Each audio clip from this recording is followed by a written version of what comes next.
Você usa volume nos seus gráficos? Sabe analisar o volume para ter alguma vantagem no trade? Ou talvez nunca entendeu como usar esse indicador para ter algum tipo de vantagem nas operações? Eu vou te mostrar aqui a forma que eu enxergo o volume e talvez vá te dar alguma vantagem significativa nas operações no longo prazo. Porque a forma que eu encontrei realmente faz algum tipo de movimentação nos preços, inclusive ainda antecipa alguns movimentos. Em alguns momentos ele tem um caráter preditivo. Então o problema não está no volume em si, mas a forma que a gente interpreta ele.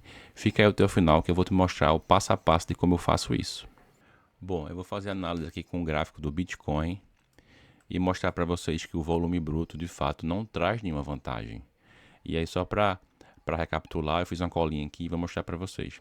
O volume bruto tem pouca ou nenhuma relevância na análise das tendências. Por que isso? A teoria diz que o volume tem que acompanhar o preço. Nesse caso aqui, vamos ver lá. Estou olhando o gráfico semanal, tá? Vamos pegar aqui a análise do Bitcoin em 2021. O preço está subindo, o volume está subindo. Quer dizer que era uma tendência saudável, né? Certo. Vamos lá. E aí, a gente vem para cá agora.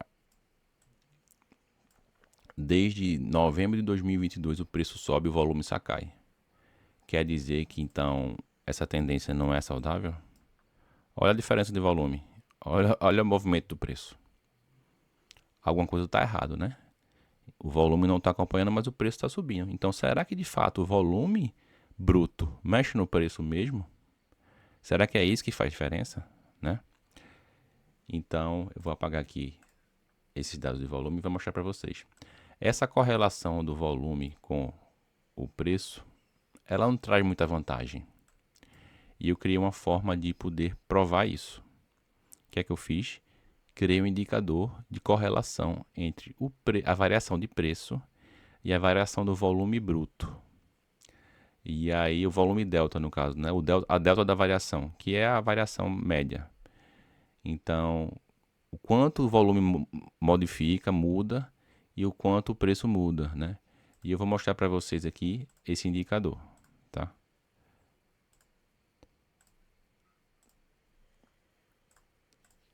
Correlação volume-preço, correlação volume delta e preço, tá? Nesse gráfico aqui semanal do Bitcoin, vamos olhar aqui. Eu ainda vou colocar aqui o rótulo, pronto, tá aqui. Olha como a correlação ela é inversa. Como um indicador de volume faz diferença se ele está com correlação negativa em relação ao preço. Como é que pode isso? E agora ela virou positiva, mas depois ela fica negativa, e depois ela cai abaixo do eixo zero. Ou seja, não tem nenhuma vantagem significativa. A gente pode tentar melhorar essa correlação diminuindo o tempo da correlação. Se eu colocar 3 aqui ou 4, aumentou bastante a correlação. Tem hora que é 90%, 80%. Mas ser altamente correlacionado em pequenos períodos e depois cair não faz muito sentido. Aqui ele foi correlacionado com o preço, certo? Aqui ele foi, mas depois caiu, depois subiu. Não tem como eu usar isso aí para ter alguma vantagem no trade, tá? E eu queria mostrar para vocês o que de fato faz mover o preço. É a microestrutura. Quando é que ocorre uma negociação? Só ocorre quando alguém aceita a proposta do outro lado. Ou seja, alguém envia uma ordem a mercado e essa ordem consome a liquidez do outro lado. Então, para resumir para vocês aqui, quando o preço valoriza, quando uma ordem a mercado consome toda a liquidez, ou seja, toda a oferta de venda, no caso, naquele nível de preço. Quando ela consome todo aquele nível de preço, ela aumenta para poder conseguir novos lotes de ofertas. É assim que funciona a microestrutura. Ou seja, a ordem a mercado que move o preço. As ordens passivas não têm poder de mover preço. Mas elas podem limitar até onde a ordem a mercado vai. Se ela for muito grande, ela consegue absorver essas compras. Tá? Então, assim, eu quero reforçar com vocês que o volume bruto não dá uma vantagem significativa no longo prazo. Mas a culpa não é do volume, é a forma que a gente enxerga ele. Vou mostrar outro exemplo para vocês aqui. Ó. Nessa última tendência aqui de abril de 2025 até agora. o volume está decrescendo. Como o volume está decrescendo e o preço está subindo? Volume nada mais é do que o número de negociações, de compras e vendas. Essa cor feita aqui, ela não tem sinal. A gente faz só para ter uma didática melhor de saber que aquele candle fechou no positivo ou negativo. Mas volume de negociação não diz se o preço vai subir ou vai cair. Mas existem outros indicadores que aí sim são volumes acumulados que eles conseguem de fato te dar alguma vantagem nisso. Porque eles acumulam o efeito da agressão. Como eu falei agora, a ordem a mercado que faz mover o preço. E uma forma da gente analisar a ordem a mercado é o CVD, que é o Cumulative Volume Delta. É o volume delta negativo. E o volume delta consegue separar as compras das vendas. E com isso, te dá algum tipo de vantagem, né? E aí, eu falo que o mercado anda com persistências, não com picos isolados. É o quanto ele acumula ao longo do tempo que vai fazer diferença, que vai fazer o preço também seguir. Porque o volume bruto é só um barulho, né? Mas aí o volume persistindo por longos períodos mostra a intenção do mercado. Se a intenção do mercado é agredir o book, né? Que no caso é fazer ordens a mercado cada vez maiores a preços mais altos, o preço vai subir, tá? E aí, isso vai até de encontro a uma teoria que eu estudei também, de 1985, que fala que o preço só sobe quando há agressão compradora persistente. E os preços têm que ser reajustados. Aquela alteração na cotação que você vê no home broker, né? É exatamente quando a ordem a mercado consumiu toda a liquidez do outro lado, certo? E aí eu vou mostrar para vocês agora a diferença que faz analisar os volumes acumulados. Eu vou tirar aqui tanto o volume bruto quanto o volume delta e vamos colocar o OBV. Acho que muita gente já conhece o OBV. O OBV é o volume bruto acumulado, né? É bem conhecido. E o OBV também, de fato, dá vantagens porque ele acumula com o tempo, né? Nos meus testes eu fiz aqui com 20 períodos e realmente ele de fato é bom, melhor do que o volume bruto tradicional. Mas existe um melhor que ele, que é o CVD, que é o volume bruto, o volume acumulado, né? O volume delta acumulado, o volume bruto não, tá? E o que é que eu fiz aqui? Eu unifiquei no mesmo indicador o CVD, que é o volume delta acumulado, e o OBV.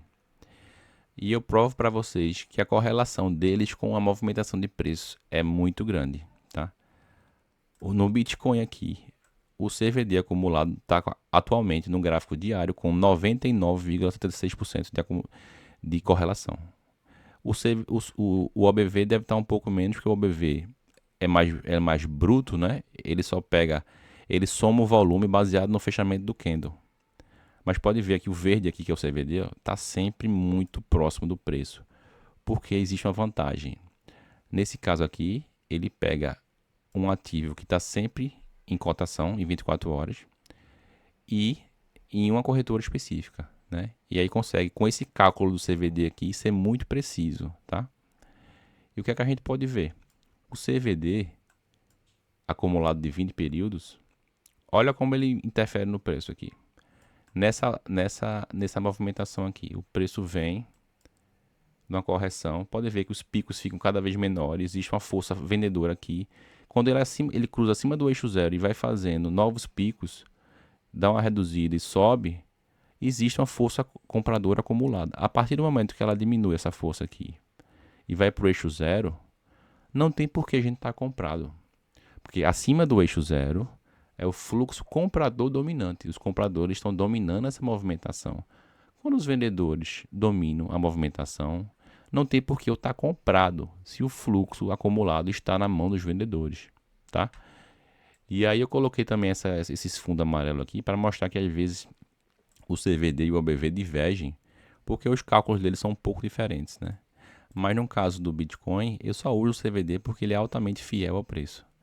E eu quis provar para vocês aqui que a correlação é muito alta.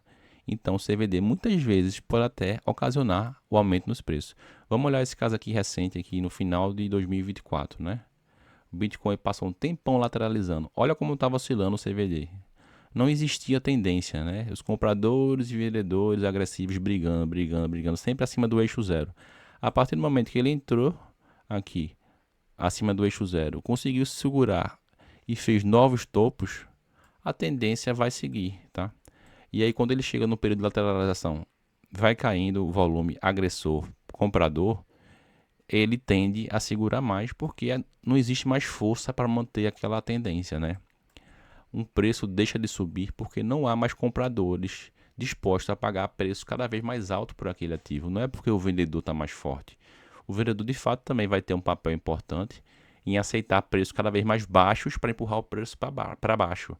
Mas quem faz subir são os compradores, e quem deixa de subir, quem deixa de fazer a força para subir são os compradores também.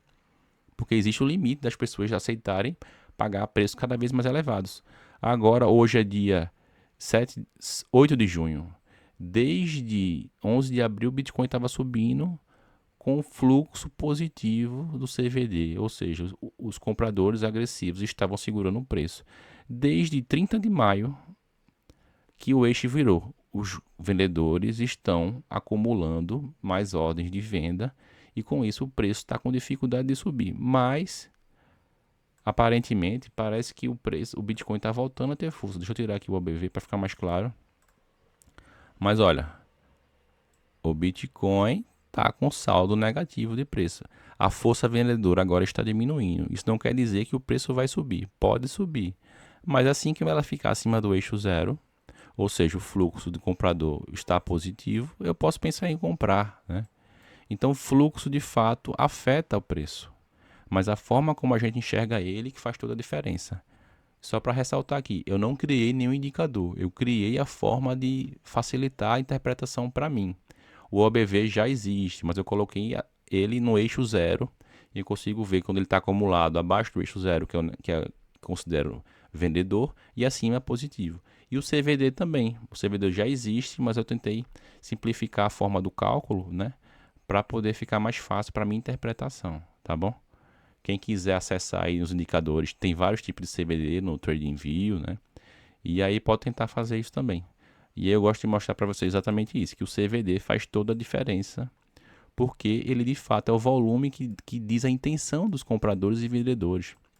A gente pode olhar aqui, ó, o Bitcoin, quando cruzou acima do eixo zero aqui, em 9 de 24, e se manteve acima do eixo zero, foi subindo, foi subindo, foi subindo.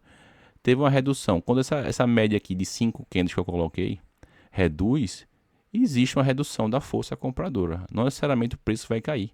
O preço pode segurar porque os compradores estão absorvendo as vendas. Mas a tendência é que ele vá perdendo força com o tempo, né? Então, o que eu dou de dica para vocês aí? Comprar sempre quando o preço estiver acima do eixo zero do CVD ou do ABV. E isso vai dar alguma vantagem para saber onde está a maior força. E vender do lado oposto, né? E você pode continuar comprando até em momentos que o CVD faz novos picos. Porque não necessariamente ele diminuiu que ele vai cair. Enquanto ele faz picos elevados, fez outro pico aqui, fez outro pico aqui, fez outro pico aqui, fez outro pico aqui. Toda essa movimentação você poderia estar comprando, porque ele está se elevando, o fluxo está aumentando com a força, tá? E a partir do momento que ele vai diminuindo, você pode começar a realizar, a vender, né?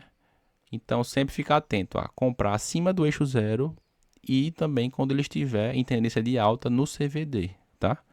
Espero que vocês tenham entendido aí minha explicação.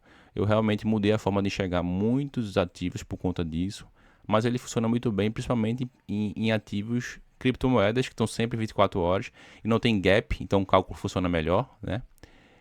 E espero que vocês estudem aí sobre esse assunto, porque eu acho que vai ser muito relevante aí no diferencial para vocês no longo prazo, né? Eu nunca vi ninguém falar sobre isso, eu meio que encontrei pesquisando e estudando bastante na internet. E faz muita diferença para mim agora essa análise conjunta com o fluxo, que eu coloquei o nome de fluxo direcional, que é o OBV e o CVD.